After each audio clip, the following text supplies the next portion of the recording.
മശിഹായിൽ പ്രിയ സഹോദരങ്ങളെ, നാം വലിയ നോമ്പിൻ്റെ 1-ാം ഞായറാഴ്ചയിലേക്ക് പ്രവേശിച്ചിരിക്കുകയാണല്ലോ.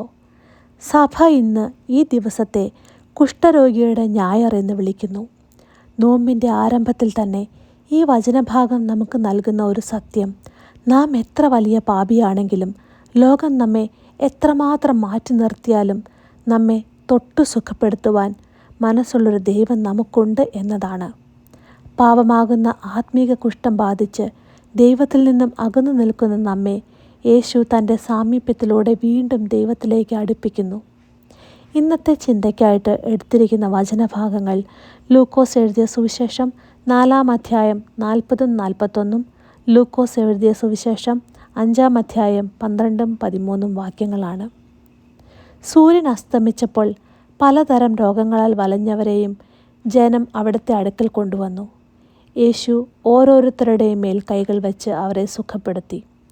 ഈ വചനം നമ്മോട് പറയുന്നത് ക്രിസ്തുവിൻ്റെ വ്യക്തിപരമായ കരുതലിനെ കുറിച്ചാണ്.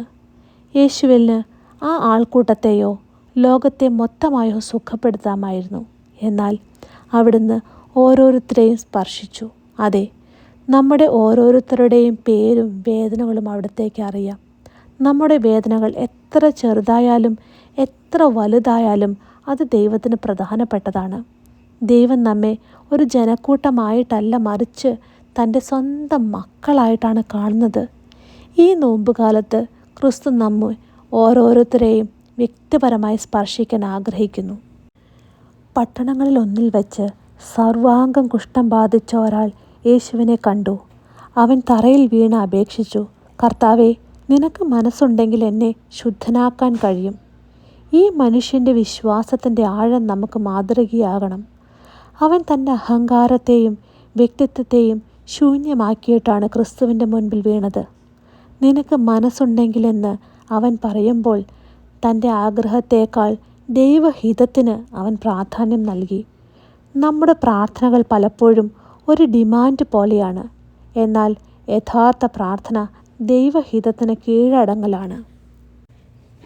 പിന്നീട് നാം കാണുന്നത് യേശു കൈ നീട്ടി അവനെ തൊട്ടുകൊണ്ട് പറഞ്ഞു, "എനിക്ക് മനസ്സുണ്ട്, ശുദ്ധനാവുക." യേശുവിൻ്റെ കാലത്തെ നിയമമനുസരിച്ച് കുഷ്ഠരോഗിയെ തൊടുന്നത് അശുദ്ധിയാണ്. എന്നാൽ യേശു നിയമത്തെക്കാൾ ഉപരിയായി അവിടുത്തെ സ്നേഹത്തിന് പ്രാധാന്യം നൽകുന്നു. ഈ ലോകം അശുദ്ധമെന്ന് കരുതി മാറ്റി നിർത്തുന്നവരെ യേശു തൻ്റെ ശുദ്ധമായ കരങ്ങൾ കൊണ്ട് സ്പർശിക്കും.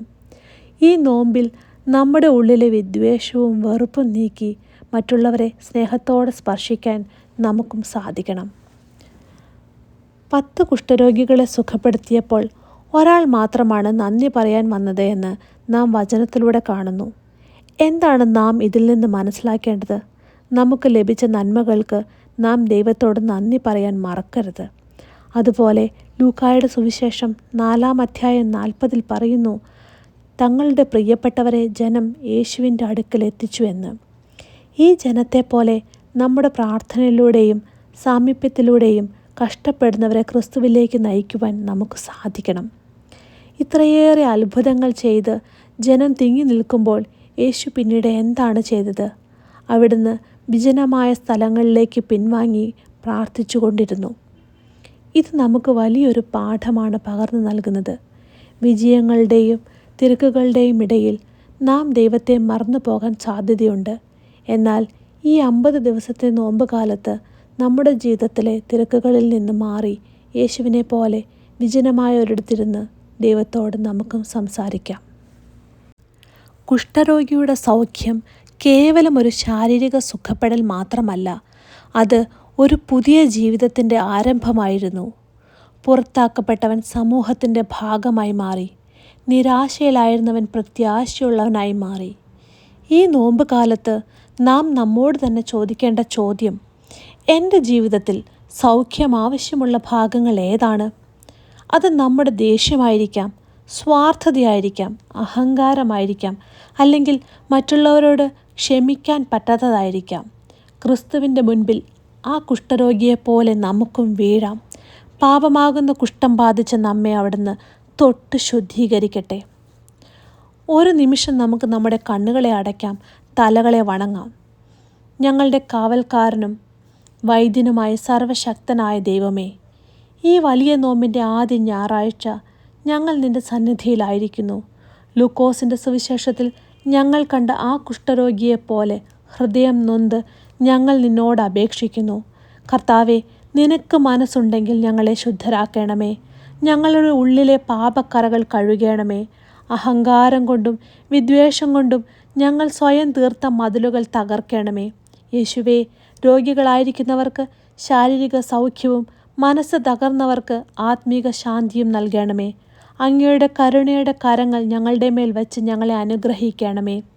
ഈ നോമ്പ് കാലത്ത് ഓരോ ദിവസവും അങ്ങയോട് കൂടുതൽ അടുക്കുവാൻ ഞങ്ങളെ സഹായിക്കണമേ. അങ്ങയുടെ സ്നേഹസ്പർശം വഴി ലോകത്തിന് പ്രകാശമായി ഞങ്ങളെ മാറ്റണമേ. നിത്യം പിതാവും പുത്രനും പരിശുദ്ധാത്മാവുമായ സർവേശ്വര എന്നേക്കും. ആമേൻ.